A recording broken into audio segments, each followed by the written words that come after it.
Este tema que voy a abordar es importante, muy importante.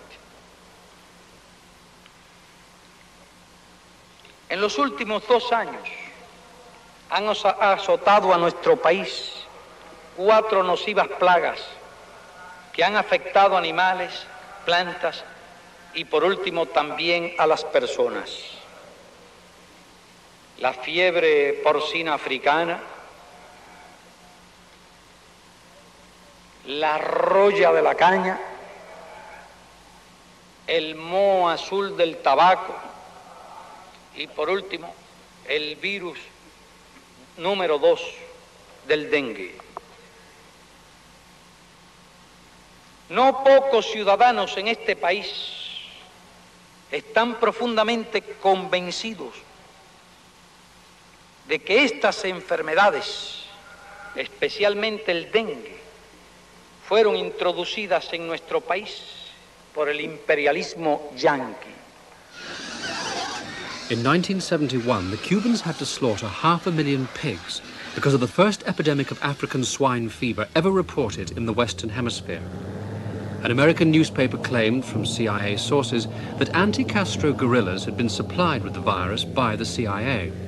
But the Cubans have as yet been unable to prove it scientifically. This is precisely why biological warfare is so destabilizing. If it's done properly, it should be impossible to distinguish it from natural disease, unless someone is caught red-handed.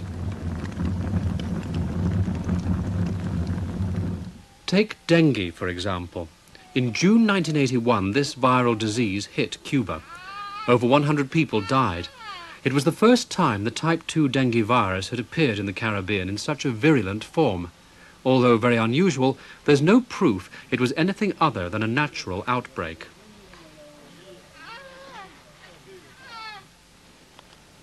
Plant diseases, such as the damage to sugarcane, are just as ambiguous.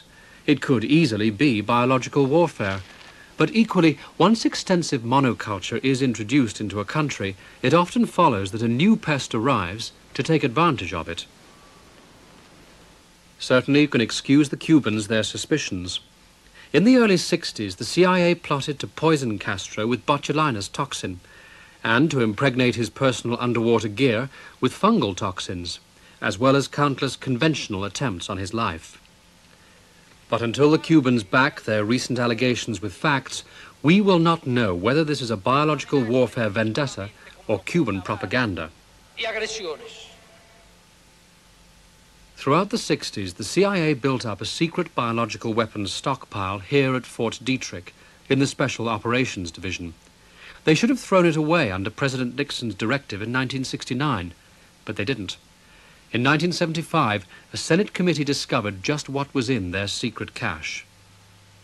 It contained 50 grams of smallpox virus and several grams each of brucellosis, tuberculosis, and tularemia. Food poisoning bacteria, and an array of toxins like snake venom, botulinus, lethal shellfish toxin, and anthrax. More worrying still, the CIA agents, when questioned by Senator Church's committee, defended this clandestine biological arsenal by placing themselves above the law. They claimed that as they were not a military organization, they were not bound by the Biological Weapons and Toxins Treaty.